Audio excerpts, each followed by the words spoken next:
Bistik sapi goreng dengan brown sausnya. Pertama saya akan siapkan dulu bumbu marinasinya. Ini cukup untuk 1 kg daging, jadi sesuaiin aja sama daging yang dipakai. Saya akan masukkan 1/4 bawang bombay kecil ke dalam blender. Lalu 4 siung bawang putih, 2 sendok makan gula. Kalau nggak suka terlalu manis bisa pakai 1 sendok makan aja. Dan setengah sendok teh merica. Dan ini saya pakai kecap asin Jepang merek Kikkoman. Tapi kalau nggak ada, ini pakai kecap asin biasa juga bisa. Dan ini saya pakai sekitar 4 sendok makan. Kemudian ini di blender aja sampai halus. Lalu siapkan dagingnya. Ini saya pakai setengah kilogram daging sapi khas dalam yang udah dipotong-potong dan dipukul-pukul. Dan ini saya akan tuangkan bumbunya. Ini setengahnya aja yang dituang. Dan ini akan saya campurkan sampai rata. Kalau udah, ini bisa ditutup plastik.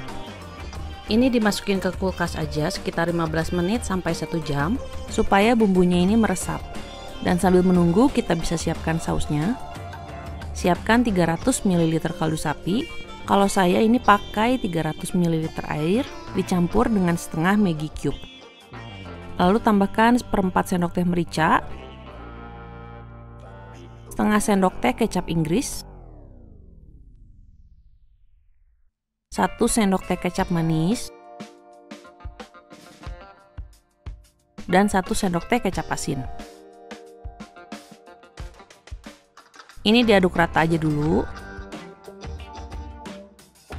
Lalu panaskan 1 sendok makan mentega sampai leleh. Dan masukkan 1/4 bawang bombay kecil. Dan ini ditumis aja dulu sampai harum. Masukkan 1,5 sendok makan tepung terigu. Dan ini dimasak aja sampai warnanya mulai kecoklatan. Tapi jangan lupa sambil diaduk juga supaya nggak gosong. Lalu masukkan kaldu sapi dan bumbu tadi dalam 3 tahap dan ini juga sambil terus diaduk. Ini bisa juga ditambahkan 1 sendok makan susu bubuk kalau mau lebih gurih dan sedikit creamy. Dan ini dimasak sampai mendidih dan mengental.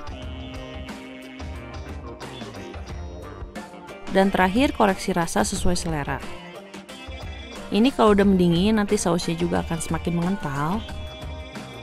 Sambil menunggu kita bisa goreng kentangnya dulu. Ini saya pakai yang frozen, tapi kalau mau dipotong-potong dari kentang biasa juga bisa.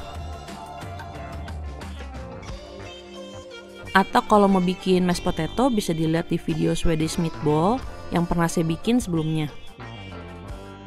Lalu sayurnya juga ini direbus.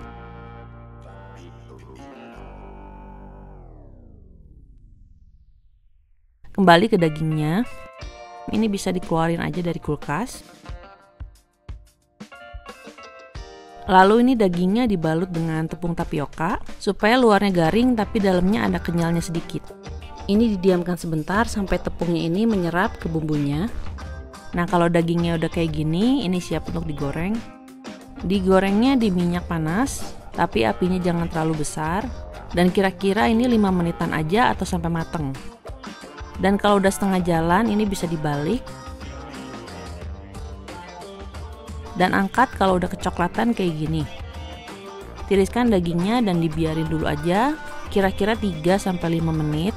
Ini supaya sari-sari dagingnya ini kembali terserap dan daging pun lebih empuk dan juicy. Kalau udah ini dagingnya bisa dipotong-potong dan disajikan. Dagingnya ini empuk dan luarnya ini garing-garing tapi kenyal. Dan bumbunya pun udah meresap ke dagingnya. Jadi ada gurihnya, ada juga manisnya. Dan sausnya ini bikin rasanya makin lengkap. Oke semua, segitu dulu video ini. Makasih udah nonton dan sampai ketemu di video berikutnya ya. Bye-bye.